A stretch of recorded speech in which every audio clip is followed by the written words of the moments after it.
எந்த விதமான பேதமும் பார்க்காம எல்லாரையுமே சமமாக நினைக்கக்கூடிய விருச்சிக ராசி அன்பு சொந்தங்களுக்கு வணக்கம். உலகத்துல நம்ம எங்க இருந்தாலும் சரி, நம்மளை யாருமே நல்லவனே சொல்ல மாட்டான். ஆனா நம்ம கிட்ட எல்லா நல்லதையும் வாங்கிப்பாங்க.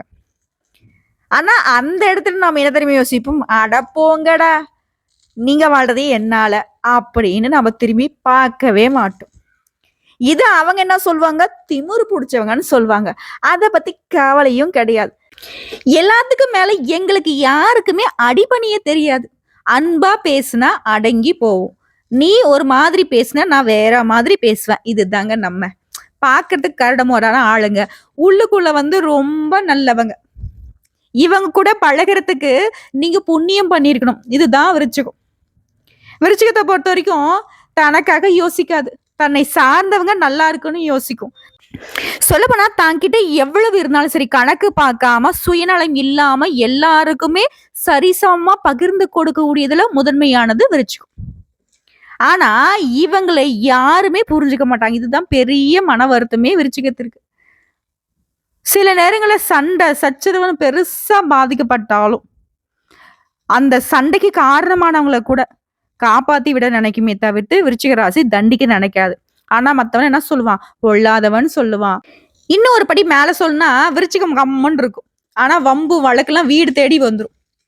எவனோ ஏதோ தப்பு பண்ணிருப்பான், கடைசியில உங்க பேரை தான் அங்க வந்துட்டு இழுத்து இழுத்து பேசுவாங்க. புரியுதுங்களா? அதுக்கு நமக்கு சம்மதமே இருக்காது. சோ இப்படி மத்தவங்களால சும்மாவே கெட்ட பேரை வாங்கக்கூடிய ராசி விருச்சிக ராசி. அதை பத்திலாம் கவலைப்படுமா? நான் முன்னாடி சொன்ன மாதிரிதான். எனக்கு தெரியுங்க நாங்க யாருன்னு. அந்த கடவுளுக்கு தெரியும் நான் யாருன்னு. இதுதான் விருச்சிகம் வந்து மனசுல வச்சிட்டு இருக்கிறது. அனுதினமும் நீங்க இதை நினைச்சுதான் வாழ்க்கையை நடத்திட்டு இருக்கீங்க. சோ உங்களை பொறுத்த வரைக்கும் வாழ்க்கை இப்ப கொஞ்சம் உங்களை ஒதுக்கி வச்சுவன், ஏளனம் பேசினவன், அசிங்கப்படுத்தினவன், அவமானப்படுத்தினவெல்லாம் உங்ககிட்ட சரண்டர் ஆகக்கூடிய, அடங்கி போகக்கூடிய, ஓடி ஒழியக்கூடிய நேரத்தையும் காலத்தையும் குரு பகவான் கொடுக்கிறாருன்னு சொல்றேன். ஏன்னா குரு பகவானை பொறுத்த வரைக்கும் அதிசார பயிற்சியா கடகத்திற்கு போயிருக்காரு இல்லையா? அந்த அமைப்பு உங்களுக்கு பாதுகாப்பு கொடுக்குது, அதிர்ஷ்டத்தை கொடுக்குது, உயர்வை கொடுக்குது. அது என்னங்கிறது தான் இந்த பதிவுல நம்ம பார்க்க போறோம். அதாவது குரு பகவான் அதிசார பயிற்சியாக, குரு பகவானை பொறுத்த வரைக்கும் ஒரு ராசியில 1 வருஷம் பயணம் பண்ணக்கூடியவர். இவர் தரக்கூடியது நல்ல பலன்கள் தாங்க. ஆனா மெதுவா தான் கொடுப்பார், வேகமெல்லாம் கொடுக்க தெரியாது. ஆனா இவர் கொடுக்கக்கூடிய பலன்கள் அப்படிங்கிறது நிலைச்சிருக்கும். ஆனா அந்த குருடைய அதிசார பயிற்சிங்கிறது வேகமான பலன் தரக்கூடிய அமைப்பு. பல மடங்கு, அதாவது வருஷம் முழுக்க எப்படி உட்கார்ந்து நன்மையை கொடுத்தா இருக்குமோ அது போல வேகமா பல மடங்கு நன்மைகளை தரக்கூடிய அமைப்பு தான் அந்த குருடைய அதிசாரம். சொல்லப்போனா குரு பகவானை பொறுத்த வரைக்கும் உங்களுக்கு 9ல அமர்றாரு. குரு பகவான் 9ல அமர்ந்து உங்க ராசியை பார்க்கிறாரு. இந்த அதிசார குருவை பொறுத்த வரைக்கும் 48 நாட்கள் சஞ்சாரம் செய்து உங்களுக்கு அற்புதமான பலன்களை கொடுக்க போறார். இதோட அவருடைய பார்வைங்கிறது 3 மற்றும் 5ஆம் வீட்டையும் பார்க்கறதுனால பல விதங்கள்ல நல்ல பலன்கள் ஒரு கைகூடி வரப்போகுது. பொதுவா விருச்சிக ராசிக்காரனா யாருங்க? எண்ணமும் செயலும் நிலச்ச மாதிரி செய்யக்கூடியவங்க. பேச்சு ஒண்ணு செயல் ஒண்ணு கிடையாது. சொல்றதுதான் செய்வாங்க, செய்யறதா சொல்லுவாங்க. மாற்று கருத்தே கிடையாது. சோம்பேறித்தனம் துளி அளவும் இல்லாத ராசி. எந்த விதத்திலுமே எடுத்துக்கிட்ட காரியத்தை முடிக்காம கைவிட மாட்டாங்க. எப்பாடுபட்டாவது தான் எடுத்த காரியத்துல வெற்றி பெறணும்னு நினைப்பாங்க. எத்தனை இடையூறுகள் வந்தாலும் சரி சோர்ந்தே போக மாட்டீங்க. மற்றவருடைய மனசுல என்ன இருக்குங்கிறத நொடி பொழுதுல கண்டுபிடிக்கும் திறன் படைச்சவங்க. நீண்ட ஆயுளோட பெரும் தன்மையோட பாக்கியத்தோட வாழக்கூடிய அமைப்பு உங்களுக்கு எப்பவும் உண்டு. இதனாலதான் யார் என்ன பண்ணாலும், எதிரிகள் என்ன உலகமே உங்களை எதிர்த்து நின்னாலும் மற்றவங்களுடைய அமைப்புங்கிறது உங்களை ஒரு விதத்திலும் பாதிக்காது. ஆனா என்ன, எங்களுக்கு நாங்களே சூனியம் வச்சுப்போம் அப்படிங்கிற மாதிரி தப்பான ஆட்களை நம்பி நிறைய இடங்கள்ல பணத்தை இழந்திருப்பீங்க. ஸோ இப்படிப்பட்ட சில சிக்கல்களால வாழ்க்கை தடுமாறிட்டு இருக்கக்கூடிய விருச்சிகத்திற்கு குருவை பொறுத்த வரைக்கும் இப்ப உங்க வாழ்க்கையை பத்தி நீங்க ஒரு கனவு வச்சிருக்கீங்க இல்லையா, ஒரு லட்சியம் வச்சிருக்கீங்க இல்லையா, அது எல்லாமே நம்ம லிஸ்ட்லயே இல்லையே அப்படின்னு சொல்லக்கூடிய அளவுக்கு சிறப்பான நிறைய பலன்கள் உங்களுக்கு கிடைக்க போகுது. தீபாவளி பரிசா வச்சுக்கோங்க, குரு பகவான் உங்களுக்கு அப்படிதான் கொடுத்திருக்காரு. அந்த வகையில விருச்சிக ராசிக்காரர்களுக்கு இப்போ எந்த மாதிரியான பலன்கள் கிடைக்க போகுது, இதோட பரிகாரம் என்ன, தெய்வ வழிபாடு என்னங்கிறத தெளிவா பார்க்கலாம். குரு அதிசார பயிற்சி. குருனா யாருங்க? தேவர்களுக்கு எல்லாமே தேவர். பிள்ளை பேரு, திருமணம், செல்வம், செழிப்பு, இது போன்ற நல்ல விஷயங்களுக்கு காரணகர்த்தா. ஸோ இவரால எப்படி ஒரு பாதுகாப்பு உங்களுக்கு கொடுக்க முடியும் தெரியுமா? சனிக்கிட்ட இருந்து தப்பிக்க ஒரே வழி குரு பகவான் தான். ஸோ இப்ப இவர் உங்களுக்கு வந்து பாதுகாப்பா வராரு, நல்ல உயர்வான அமைப்பை ஏற்படுத்துறாரு. இப்போ பொதுவாகவே சனி பகவான் என்னங்க நம்ம மனசுக்குள்ள தோன்றது, அடடா இவரா பயமா இருக்கு அப்படின்னு நம்ம சொல்லுவோம். ஆனா உண்மையில குருவை பார்த்து நம்ம என்ன பண்றோம்? பயப்படுறதில்ல. எப்படா அந்த குரு பகவான் நமக்கு சாதமா உட்காருவாரு, அவருடைய பார்வை நமக்கு எப்போ வந்து சிறப்பா இருக்கும்னு தான் யோசிப்போம். குரு அப்படின்னாக்க ஞானக்காரகர். தர்மத்தோட நடந்துட்டு இருக்கவங்களுக்கு குரு பகவான் உதவி செய்வார். குரு பொறுத்த வரைக்கும் எப்பவுமே வளர்ச்சியை கொடுக்கக்கூடியவர். ஆனா அதை நிதானமா கொடுப்பார். ஆனா நான் அதிசார பயிற்சிங்கிறது வேகமா பலன் தரக்கூடியது. இப்போ இது நாள் வரைக்கும் விருச்சிக ராசிகளுடைய கஷ்டத்துக்கு காரணம் என்ன தெரியுமா? குரு வந்து 8ல இருந்தாருங்க. நிறைய தடைகளை பார்த்திருப்பீங்க. ஒண்ணுமே நல்லதா நடந்திருக்காரு. குறிப்பா பொருளாதாரத்துல சிக்கல் இருந்திருக்கும். உங்களுடைய குழந்தைகளுக்கும் சரி, உங்களுக்கும் சரி, எக்கச்சக்க கருத்து வேறுபாடு வந்திருக்கும். உத்தியோகத்துல இறுக்கமான நிலை இருந்திருக்கும். திருமண தடையால மனம் வந்து கடுமையா பாதிக்கப்பட்டிருக்கும். ஆனா பொதுவா ஒரு விஷயம் சொல்லணும்னா, விருச்சிக ராசியை பொறுத்த வரைக்கும் குரு அப்படிங்கிறவரு எப்பவுமே உங்களுக்கு நல்லதாங்க செய்வாரு. ஆனா இது நாள் வரைக்கும் 8ஆம் இடத்துல இருந்ததுனால அவரால் எதுவுமே பண்ண முடியல. ஸோ இதனாலவே பெரும்பாலும் நீங்க கஷ்டப்பட்டாக்க கை கட்டி வேடிக்கை பார்க்குற மாதிரி தான் குரு இருந்தார். இப்ப அதுக்கு வந்து நிவாரணம் தரக்கூடிய வகையில, புரியுதுங்களா? குரு அதிசார பயிற்சியில இது எல்லாமே தலைகீழ அப்படியே மாறப்போகுது. குரு பகவானால இத்தனை நாளா இதெல்லாம் செய்ய முடியலையோ அது எல்லாத்தையுமே நல்லதா உங்களுக்கு கொடுக்க போறார். குரு பகவானை பொறுத்த வரைக்கும் பாக்கியஸ்தானத்துக்கு வர்றதுனால கடந்த கால பிரச்சனைகள், சிக்கல்கள்ல இருந்து நிவாரணம் கிடைக்குது. பாக்கியஸ்தானத்துல குரு பகவான் பலம் அடைகிறதுனால தடைப்பட்ட காரியங்கள் அடுத்து நிறைவேற போகுது. இதோட குடும்பம் அப்படிங்கிறது உங்களுக்கு எப்படி இருக்க போகுதுன்னா, குடும்பத்துல அன்புக்கும் அமைதிக்கும் குறையே இல்லை. ஏன்னா குடும்ப அமைப்புக்கு அதிபதிய குரு பகவான் தான். சுபகாரிய தடைகள் விலகுது. திருமணம் ஆகாதவங்களுக்கு திருமணம் நடக்கும். ஆல்ரெடி திருமணம் ஆனவங்க குடும்பத்துல ஏதாவது பிரச்சனைகள் இருந்தாலும் அது விலகுது. கணவன் மனைவிக்கிடையே அந்யோன்யம் அதிகமாகுது. காதல் உறவெல்லாம் சிறப்பா இருக்கும். விருச்சிக ராசிலாம் ஒரு சிலர் சொல்லுவாங்க, உனக்கெல்லாம் காதல் ஒண்ணு கேடா அப்படின்லாம் பேசுவாங்க. தப்பா எடுத்துக்காதீங்க. ஏன்னா இவங்களுக்கு வந்து பாத்தீங்கன்னாக்கா இந்த ரொமான்டிக்கா, இந்த டிராமா காதல்லாம் தெரியாது. வேணும்னா வேணும், வேணா வேணாம். புரியுதுங்களா? குழந்தைத்தனமான காதல் வந்து விருச்சிகத்துக்கிட்டே இருக்கும். ஸோ உங்களை பொறுத்த வரைக்கும் இது சிறப்பா திருமண பந்தத்துக்குள்ள போகுதுங்க. ஓகேங்களா? இதோட குழந்தை பாக்கியம் இல்லாதவங்களுக்கு குழந்தை பாக்கியம் கிடைக்கும். இதை அடுத்து பொருளாதாரம். சுபகிரகம் பாகிஸ்தானத்துக்கு வர்றதுங்கிறது விருச்சிகத்துக்கு பொற்காலம். இந்த காலத்தை சரியா பயன்படுத்திக்கிட்டா உடைய சாமர்த்தியம் தாங்க இது. 5ஆம் இடத்துல சனி பகவான் இருந்து தடைகளை கொடுத்தார். இப்போ குரு பகவான் சனியை வந்து நேரடியா பார்க்கறதுனால அந்த சிக்கல்கள் விலகுது. இப்போ ஒருத்தன் வந்து உங்ககிட்ட பொருளை வந்து வருஷம் முழுக்க திருடிக்கிட்டே இருந்தான். அவனை கைங்களவா பிடிச்சிட்டீங்க. இனி வந்து திருடு போகுமா? போகாது இல்லையா? அது போலதான் உங்களை கஷ்டப்படுத்திக்கிட்டே இருந்த சனி பகவான குரு பாக்குறாரு. உங்களுக்கு பாதுகாப்பு கொடுத்து நிக்கிறாரு. சனி பகவான் உங்களை வந்து அடிக்க வர்றாரு. இவர் வந்து தடுத்து நிறுத்துறாரு. தடுத்து மட்டுமா நிறுத்துறாரு, என்னென்ன பண்ணி அவனை வந்து நீ வந்து வளர விடாம பண்ணிட்ட, நீ உன்னை பார்க்க வச்சுக்கிட்டு நான் வந்து அவனை வளர்த்து காட்டுறேன் பாரு, அவனை உயர்த்தி காட்டுறேன் பாரு அப்படிங்கிறது போல விருச்சிக ராசிக்காரில் குரு பகவான் தூக்கி தலையில வச்சு முன்னேற்றி விட போறார். ஓகேங்களா? சனி வந்து கை கட்டி நிக்கிறார், ஒன்றும் பண்ண முடியாது. குறிப்பா அவர் தரக்கூடிய பாதிப்புகள் எல்லாமே விலகி போகுது. பொருளாதாரத்துல மிகப்பெரிய ஏற்றம் வரப்போகுது. பணப்புழக்கம் நல்லா இருக்கும். உங்களுடைய பேரு புகழ் எல்லாமே உயரப்போகுது. சமுதாயத்துல உங்களுடைய பேச்சுக்கு ஒரு செல்வாக்கு வருங்க. இது நாள் வரைக்கும் யோசிச்சிருப்பீங்க, நம்ம சொன்ன எவன் கேட்கறான், நல்லதே பேசுவோம், உண்மையை பேசியிருப்போம். ஆனா யார்கிட்டயுமே நம்மளுடைய பேச்சு ஏத்துக்கப்பட்டு இருக்காது. சொல்லப்போனா நம்ம பேசுறது எவனோ ஒரு பொருட்டை நினைச்சிருக்க மாட்டோம். ஆனா இப்போ உங்ககிட்ட வந்து ஆலோசனை கேட்பாங்க. உங்க பேச்சுக்கு ஒரு கூட்டம் வந்து தலை சாய்க்கும், பெரும் கூட்டம் சேரும்.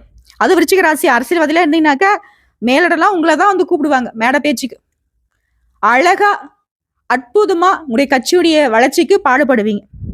அதே போல எல்லாத்துலயுமே முன்னேற்றம். விருச்சிக ராசி ஆண்களா இருங்க, பெண்களா இருங்க, அரசாங்கத்துல உத்தியோகம் பாருங்க, இல்ல தனியார் துறை இருங்க, தொழில் பண்ணுங்க, இல்ல கூலி வேலை செய்தாலும் சரி, விருச்சிக ராசி இருக்கக்கூடிய இடம் எல்லாமே சிறப்பு பெறும். வாழ்வாதாரத்துக்கு தகுந்தாற் போல உங்களுடைய கஷ்ட நஷ்டங்களுக்கு தகுந்தாற் போல நீங்க என்னெல்லாம் மாறினா என் வாழ்க்கை சிறப்பா இருக்கும்னு இது நாள் வரைக்கும் கடவுள்கிட்ட வேணுனீங்களோ அது எல்லாமே சிறப்பா நிறைவேற போகுது. எல்லாமே முன்னேற்றம்னு சொல்லிட்டேன். குறிப்பா உத்தியோகம் பண்றீங்களா, தொழில் பண்றீங்களா, படிச்சிட்டு இருக்கீங்களா, கல்வி எல்லாவற்றிலுமே முன்னேற்றம் இருக்கு. உத்தியோகத்துல உங்களுடைய தகுதிக்கு ஏற்ற, உங்களுடைய திறமைக்கு ஏற்ற அங்கீகாரம், பதவி உயர்வு கிடைக்கும். சிலருக்கு மனசுக்கு பிடிச்ச புதிய உத்தியோகம் அமையும்.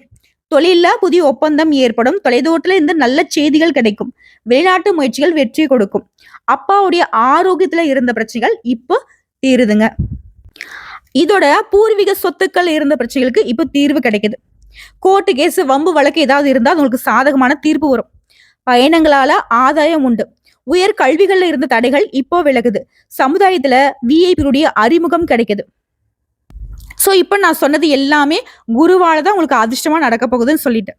சோ அவரை ஒவ்வொரு வியாழக்கிழமையும் விரதம் இருந்து வழிபாடு செய்யறது சிறப்பு.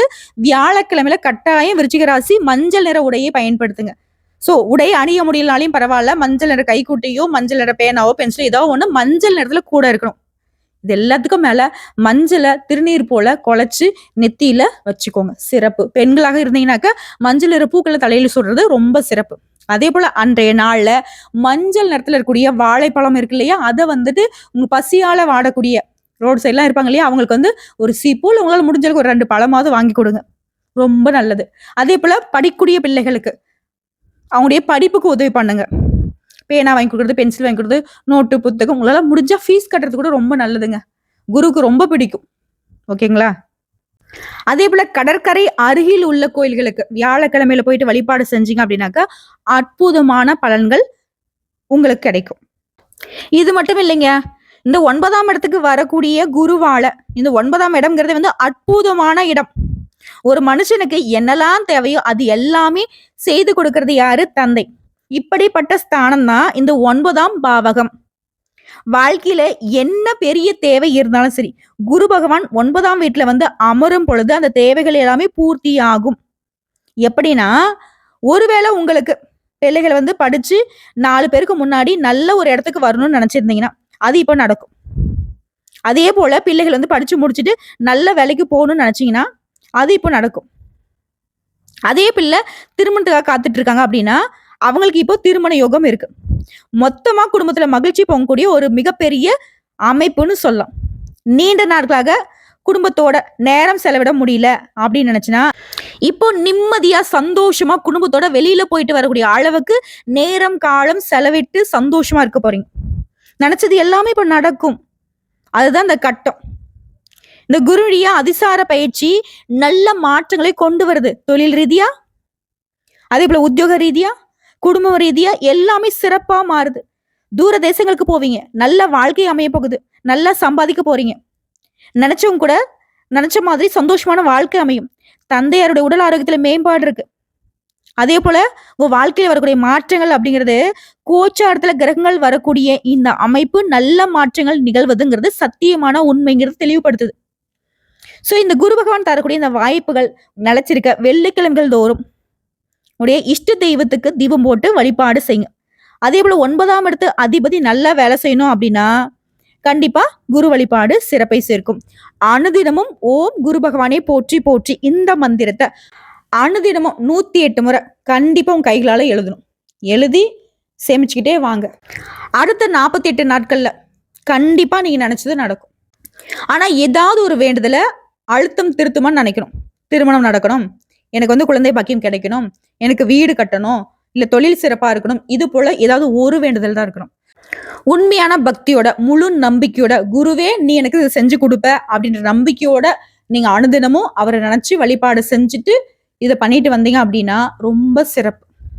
ஓகேவா? இது தாண்டி நீங்க எப்படி வேணா அந்த தெய்வத்தை நீங்க வேண்டிக்கலாம். ஆனா கடவுளை நம்புங்க. கடவுள் ஒரு நாளும் உங்களை கைவிட மாட்டாரு, ஒரு நாளும் உங்களை மோசம் பண்ண மாட்டாங்க. சோதனைகளை கூட இவங்க உங்களுக்கு சாதமா தான் மாத்துவாங்க. நம்ம தான் சொல்றோம் கடவுளுக்கே கண்ணு இல்லையோ என்ன சோதிச்சிருச்சு அப்படி இப்படின்னு சொல்லிட்டு. ஆனா பின்னாடி நம்ம நல்லா இருக்கும் போது யோசிச்சு பாத்தீங்கன்னா அந்த கஷ்டம் வந்ததுனாலதான் இன்னைக்கு நான் நல்லா இருக்கேன் அப்படிங்கிற ஒரு புரிதல் வரும். சோ தெய்வம் இப்போ நீ பின்னாடி படக்கூடிய சந்தோஷத்திற்கு உன்னை தயார்படுத்துது இந்த கஷ்டங்கள் அப்படின்னு நினைச்சுக்கோங்க. அதுதான் உண்மையும் கூட. சரியா? சோ ஒட்டுமொத்தமா குரு பகவான் விருச்சிக ராசிக்காரர்களுக்கு அதிர்ஷ்டத்துடைய கதவை அழகா திறந்து வச்சுட்டாரு. இப்போ உள்ள போறதும் உள்ள இருக்கக்கூடிய தங்கமோ வைரமோ வைடூரியமோ, அதாவது உங்களுக்கான வாய்ப்புகளை சொல்றேன், உங்க வாழ்க்கையுடைய அமைப்புகளை சொல்றேன். ஓகேவா? அதை பயன்படுத்துறது உங்க கையில தான் இருக்கு. இது எல்லாத்துக்கும் மேல விருச்சிகத்துக்கு சொல்ல வேண்டிய விஷயம், உங்களை நம்புங்க. நீங்க நினைச்சா முடியாது, இந்த உலகத்துல ஒண்ணுமே கிடையாது. ஆனா சுத்தி யாருமே உங்களை நம்ப மாட்டாங்க. அதை பத்தி கவலையே படாதீங்க. அதீத சிந்தனை வேணாம். குறிப்பா நீங்க இதை செய்யணும்னு முடிவு பண்ணிட்டா அதுல இருந்து பின் வாங்காதீங்க. செய்ய ஆரம்பிச்சிட்டா குதிரைக்கு கடைவாளம் போட்ட மாதிரி அப்படியே உங்களுடைய போக்கஸ்ல இருங்க. நடுவுல யார் என்ன சொன்னாலும், யாரு தடுத்து நிறுத்தினாலும் பின் வாங்காதீங்க.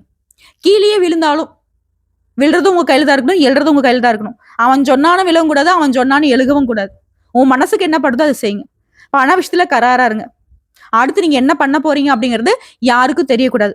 அப்படிப்பட்ட ஒரு அமைப்புல தான் விருச்சிக ராசி வாழ்க்கை இனி தொடங்கணும், புரிஞ்சுக்கோங்க. அதே போல அனுதினமும் ஆன்மீகத்துல உங்க மனசு சேரணும். கடவுள்கிட்ட உங்க மனசை ஒப்படைச்சிருங்க. கடவுள்கிட்ட ஒரு தெளிவு உங்களுக்கு கொடுத்துருவாரு. ஓகேவா?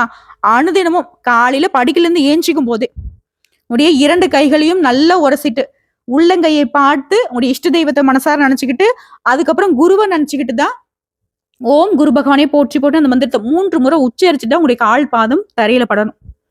இதை மட்டும் செஞ்சு பாருங்க. தொடர்ந்து குருவின் அருள் உங்களுக்கு துணை வர எப்பேற்பட்ட இடைஞ்சல்கள் உங்களை சுத்தி போட்டாலும் அதெல்லாம் தவிடு பொடி ஆகிடும். வாழ்த்துக்கள். வாழ்க வளமுடன். நம்ம நல்லா இருக்க போறோம். ரொம்ப ரொம்ப நல்லா இருக்க போறோம். நன்றிங்க. பதிவு பிடிச்சிருந்தா வீடியோக்கு லைக் பண்ணுங்க, நம்ம சேனல் சப்ஸ்கிரைப் பண்ணுங்க. மேலும் பிடிக்குனாக்கா ஃப்ரெண்ட்ஸ் அண்ட் ஃபேமிலிக்கு ஷேர் பண்ணுங்க. இதோட குரு பகவான் உங்களுக்கு பிடிக்கும்னு நினைச்சா கமெண்ட் பாக்ஸ்ல ஓம் குரு பகவானே போற்றி போற்றி அவருடைய நாமத்தை 3 முறை எழுதுங்க. நான் ஏன் எழுதணும் அப்படின்னு சொல்றவங்களுக்கு ஒரு விஷயம் சொல்லிக்கிறேன். எழுதுறதுனால ஒன்றும் குறைஞ்சு போக மாட்டேங்க. நம்ம அதை எழுதுறப்போ ஓம் குரு பகவானே போற்றி போற்றின்னு மனசுல சொல்லிக்கிட்டே எழுதுவோம் இல்லையா, அந்த நிமிஷம் குரு நம்ம மனசுக்குள்ள குடிகொள்வார். ஸோ நடக்கிறது எல்லாமே பாசிட்டிவா மாறும். நம்முடைய திங்கிங் பாசிட்டிவா மாறும். உள்ளுக்குள்ள நமக்கு ஏதாவது நெகட்டிவான தாட்ஸ் இருந்தாலும், நெகட்டிவான அதிர்வலைகள் இருந்தாலும் அது விலகும். அதுக்காக தான் இந்த மந்திரத்தை 3 முறை எழுதுங்கன்னு சொல்றேன். உங்களுக்கு உள்ளுக்குள்ள குருவின் அருளை கொண்டு வரதுக்கான ஒரு அமைப்பு மட்டும்தான். இதெல்லாம் ஜோதிட ரீதியான ஒரு சூட்சமங்கள். பிடிச்சவங்க அதை செஞ்சு பாருங்க. நன்றிங்க.